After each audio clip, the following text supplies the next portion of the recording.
오늘 아침 우리에게 주시는 하나님의 은혜의 말씀은 욥기 8장 1절에서 22절까지의 말씀입니다.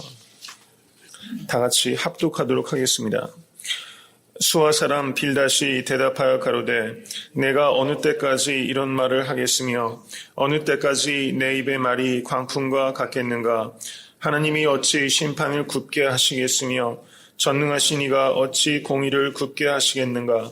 내 자녀들이 주께 득죄하였으므로 주께서 그들을 그 죄에 붙이셨나니 내가 만일 하나님을 부지런히 구하며 전능하신 이에게 빌고 또 청결하고 정직하면 정녕 너를 바라보시고 내 의로운 집으로 형통하게 하실 것이라.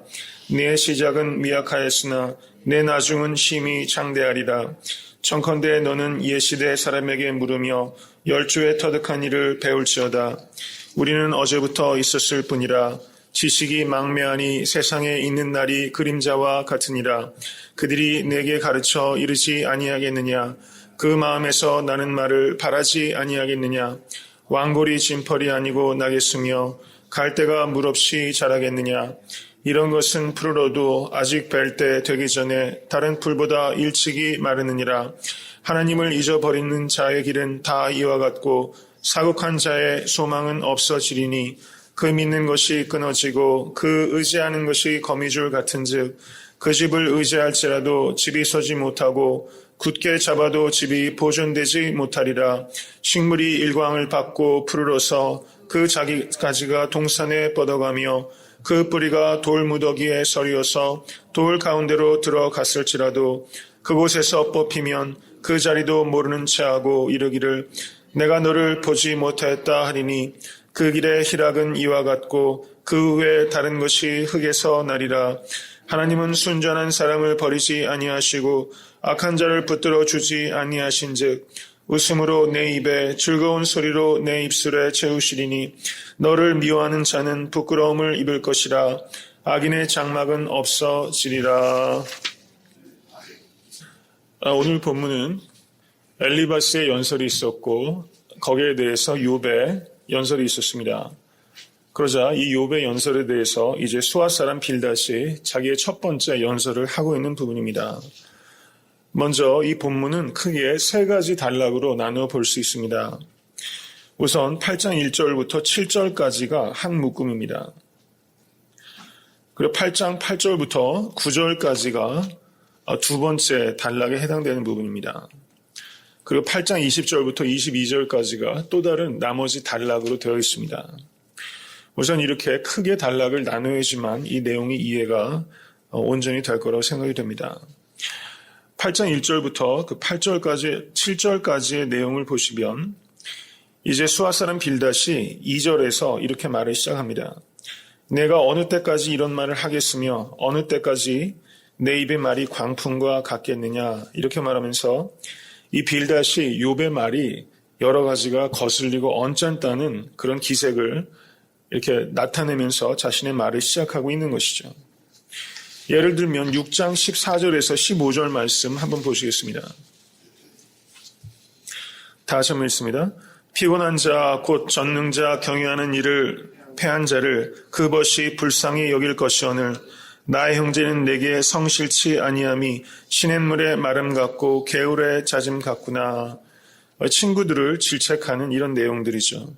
그리고 21절을 보셔도 다시 한번 읽겠습니다. 6장 21절 너희도 허망한 자라 너희가 두려운 일을 본즉 겁내는구나. 그리고 24절에서는 다시 읽겠습니다. 내게 가르쳐서 나의 허물된 것을 깨닫게 하라. 내가 잠잠하리라. 그리고 27절도 같이 읽겠습니다. 너희는 고아를 제비 뽑으며 너희 벗을 매매할 자로구나. 이런 말들이 지금 빌닷이 듣기가 거북살스럽다는 것입니다.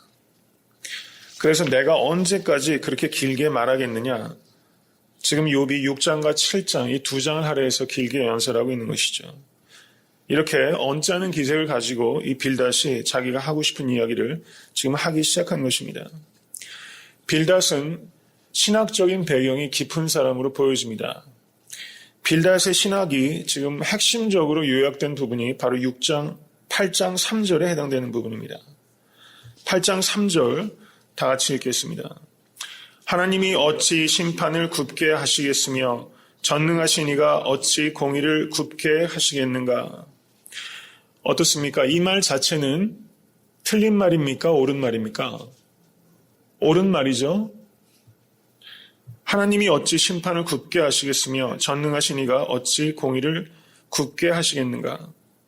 그러니까 빌닷은 하나님께서는 공의로우신 심판자라는 것을 말하고 있는 것입니다. 이 사람이 갖고 있는 신학적인 원리는 명확하게 맞는 것입니다. 근데 문제는 뭐냐면 이 맞는 얘기를 전혀 적합하지 못한 것에 적용하고 있기 때문에 이게 훨씬 고문이 된다는 거죠.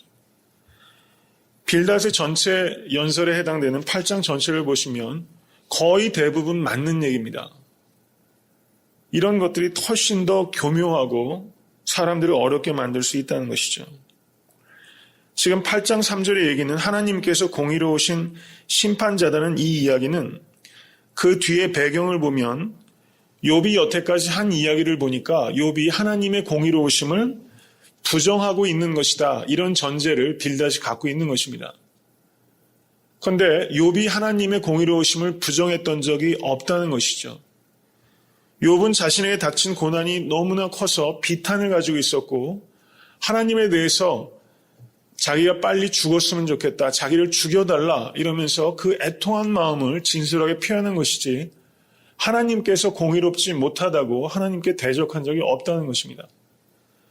그러므로 여기에서 이 빌닷의 문제는 욥의 한 이야기를 잘 경청하지 못하고 욥의 이야기를 비약하는 데 문제가 있다는 것입니다. 우리도 이와 같은 오류를 저지를 때가 많이 있습니다. 고난 가운데 있는 형제들의 문제를 상담해 줄 때 가장 중요한 것은 경청의 원리입니다. 그리고 인생에 대해서 보다 깊이 있는 이해가 필요합니다. 근데 빌닷의 문제는 모든 것들을 너무 단순하게 그리고 간단하게 판단하고 있다는 것입니다. 자기가 알고 있는 신학적인 체계로 모든 것들을 다 적용할 수 있다는 그런 교만함들이 이 바로 빌닷의 문제였다는 것입니다. 8장 4절을 보시면 내 자녀들이 주께 득죄하였으므로 주께서 그들을 그 죄에 붙이셨나니 이렇게 말하고 있습니다. 지금 하나님께서 공의로우신 심판자라는 신학적인 원리를 8장 4절에 욥의 자녀들에게 적용하고 있는 것입니다. 얼마나 이 빌닷이 경솔한지 알 수가 없습니다. 욥이 10명의 자녀들을 키우면서 혹시나 마음으로 하나님께 범죄할까 봐 명수대로 번제를 드리며 자식들을 하나님 앞에 성결하게 키우기 위해서 최선을 다했던 사람입니다.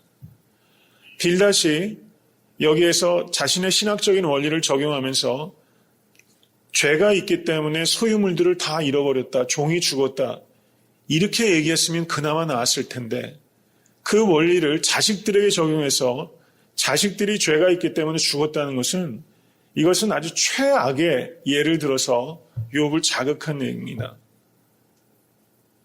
이렇게 이야기함으로 말미암아 빌닷의 이야기가 옳고 그르던 그 뒤에는 욥이 들리지가 않는 것이죠.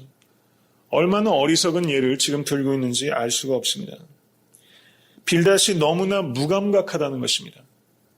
상대방의 고통에 대해서 너무나 무감각하기 때문에 자식들의 예를 들 수 있다는 것이죠. 너무 경솔하고 너무 어리석은 것을 볼 수 있습니다. 우리 가운데도 이런 어리석음이 있는 것입니다. 한번 자신을 깊이 되돌아볼 수 있는 은혜가 임할 수 있게 되기를 원합니다. 이제 8장 5절은 빌닷이 욥에게 권면하고 있습니다. 5절부터 7절까지의 말씀 다시 한번 읽겠습니다. 내가 만일 하나님을 부지런히 구하며 전능하신 이에게 빌고 또 청결하고 정직하면 정녕 너를 돌아보시고 내 의로운 집으로 형통하게 하실 것이라. 내 시작은 미약하였으나 내 나중은 심히 창대하리라. 이렇게 말하고 있습니다.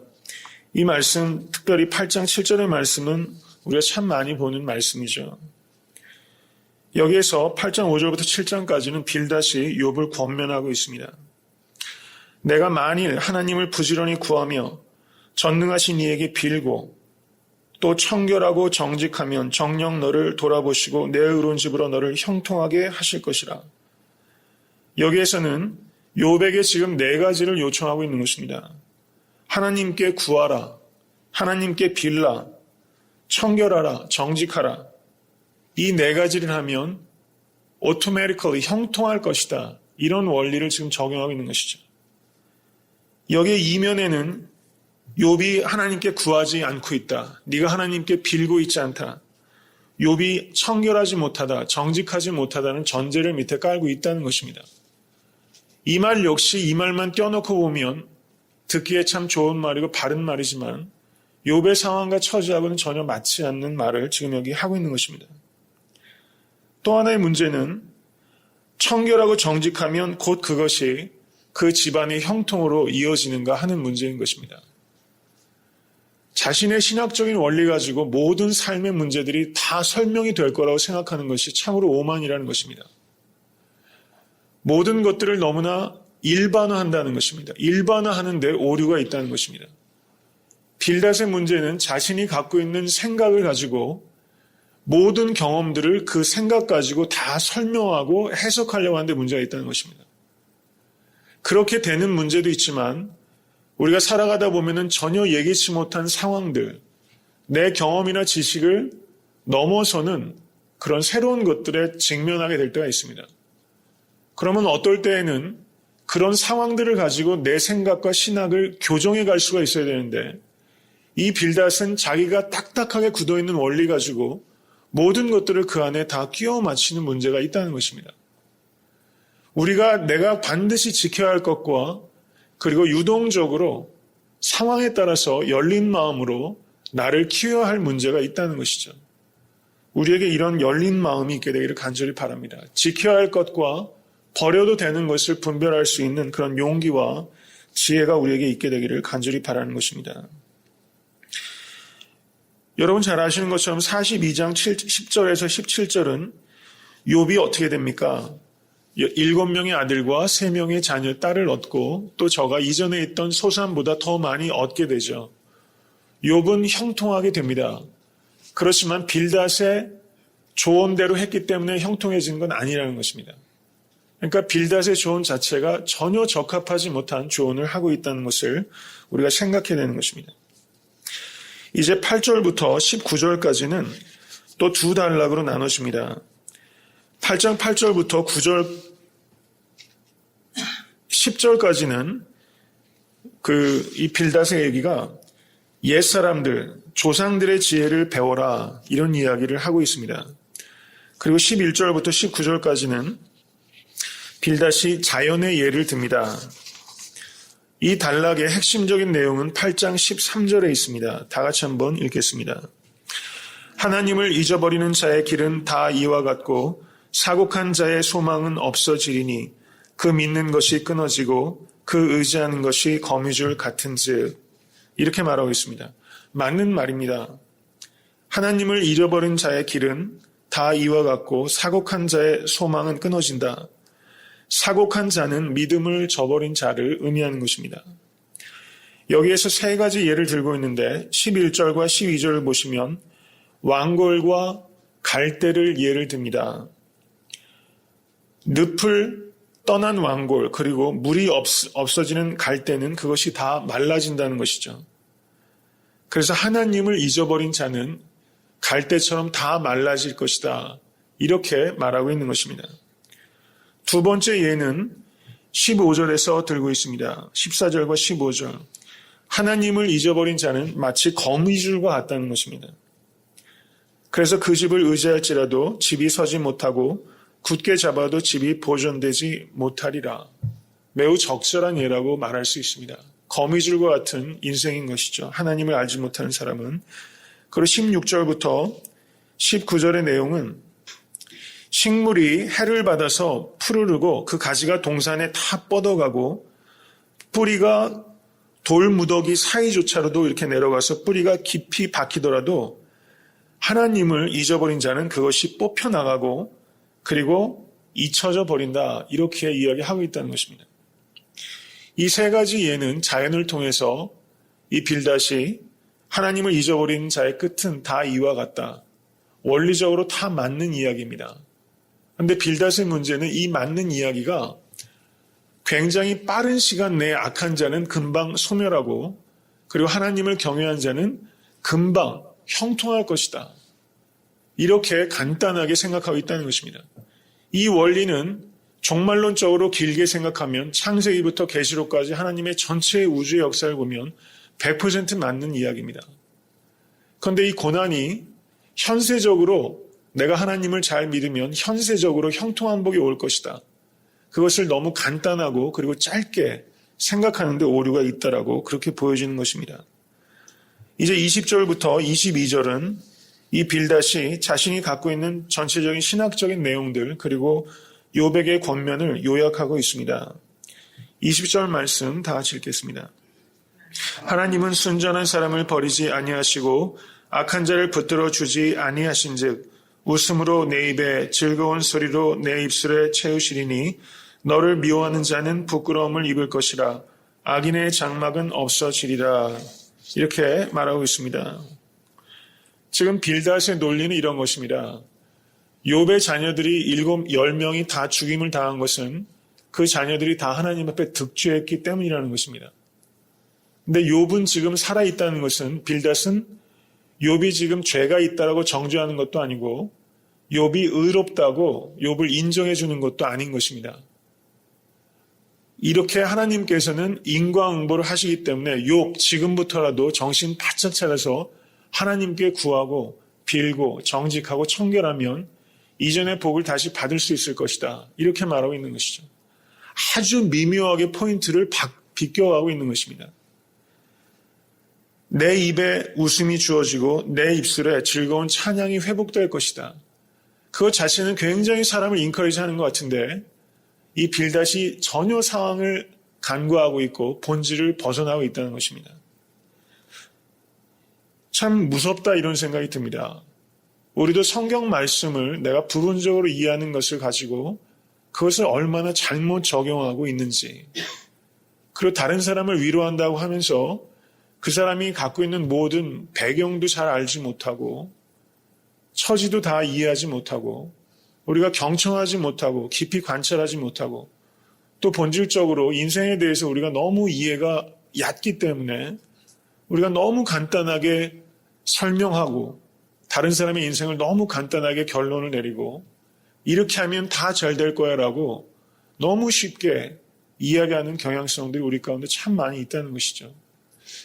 그래서 우리가 알고 있다고 생각하는 것에 대해서 우리가 좀 더 조심이 필요하다. 저는 그렇게 생각하는 것입니다. 오늘 본문 말씀은 그것을 가르쳐주고 있는 것입니다.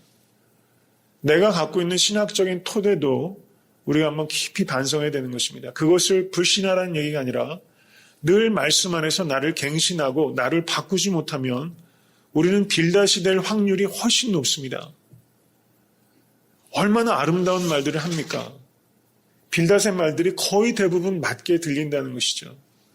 그래서 어떤 의미에서는 우리가 신앙생활을 잘하기가 참 어렵겠다 이런 생각이 드는 것입니다.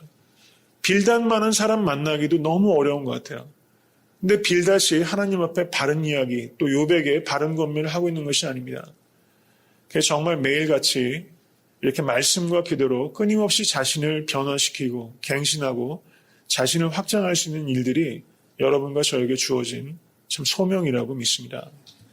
그래서 빌닷과 같은 잘못된 조언자, 권면자가 아니라 정말 깊이 있게 인생을 이해하고 동반자적인 관점에서 위로하시고 권면하시는 여러분의 삶이 되실 수 있게 되기를 간절히 축원합니다.